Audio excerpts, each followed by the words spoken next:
Anne Roche et Sébastien Rétoré sont comportementalistes équins à Poudrezic.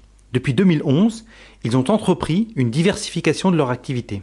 Tout a commencé par un reportage sur France 2, envoyé spécial, sur la plus grande safranière de France. On a découvert ce reportage en 2006 et ça nous a donné envie de diversifier nos activités par le biais de cette culture. Alors le côté magique déjà de la transformation d'une banale fleur de crocus, très jolie ma foi, mais en transformation en l'épice la plus rare du monde. On a trouvé ça génial. Et puis on a appris qu'il y en avait beaucoup au siècle dernier dans tout le nord de l'Europe, donc on s'est dit pourquoi pas nous aussi en Bretagne. Et à force de renseignements sur internet autour de nous, on a appris que ça se plairait en fait beaucoup, que c'était pas vraiment une question d'ensoleillement, c'était plus une question de richesse de la terre, d'orientation et de drainage. Donc en 2008, on s'est lancé dans un essai sur une centaine de bulbes. Voilà, tous les ans, on a eu une récolte bien intéressante. Les bulbes avaient l'air de se plaire. Et donc, on a décidé de lancer cette diversification à plus grande échelle en 2011 en plantant 15 000 bulbes.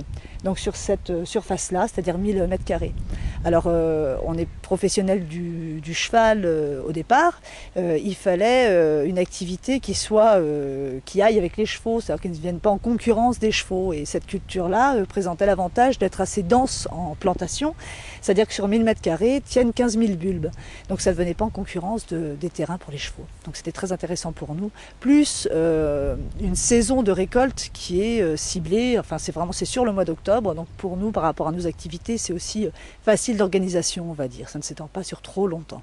Alors donc c'est effectivement la période de floraison maintenant, là, et la cueillette se fait tous les jours. Oui, la fleur dure 24 heures. Donc tous les matins, il faut être dans la safranière, il faut cueillir toutes les fleurs qui sont là et s'en occuper toute la journée, c'est-à-dire qu'il y a différentes étapes à respecter et elles doivent être faites dans la journée, dans les 24 heures. Le lendemain, on recommence, et ça sur toute la saison de safran. Donc après la cueillette, nous avons 3 étapes: l'émondage, le séchage au four et le conditionnement.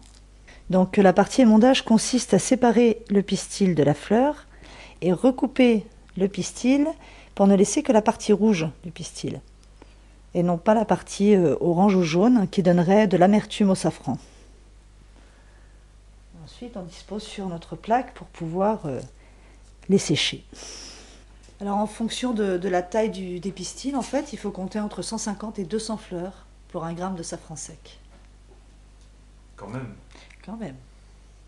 Et les qualités demandées pour la récolte du safran sont communes à celles demandées pour le travail des chevaux tel qu'on l'entend nous, c'est-à-dire du temps et de la patience. Et du coup, on reste dans la même démarche en fait. Le safran, c'est à la fois une épice, donc très connue sur le plan gastronomique et culinaire.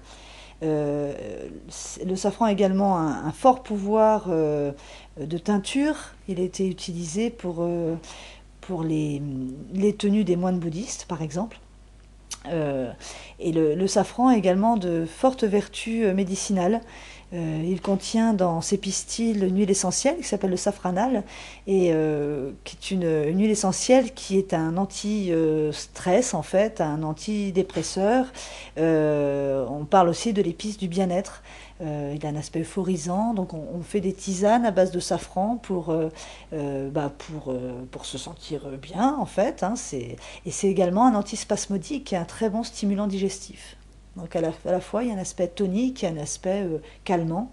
Et voilà, ça, c'est à conserver ces propriétés-là. On les conserve grâce au fait de ramasser la fleur quand elle est encore fermée. L'huile essentielle est concentrée dedans. Et si on attendait trop longtemps dans la journée, la fleur s'ouvrant au soleil, on perdrait un petit peu de ses vertus. Donc on s'évertue justement à la ramasser au plus tôt de la journée pour conserver ses propriétés. Et donc le safran bigoudin est né. Et voilà, le safran bigoudin est né il y a 1 an maintenant. Voilà. Et il se plaît très très bien au climat bigoudin justement.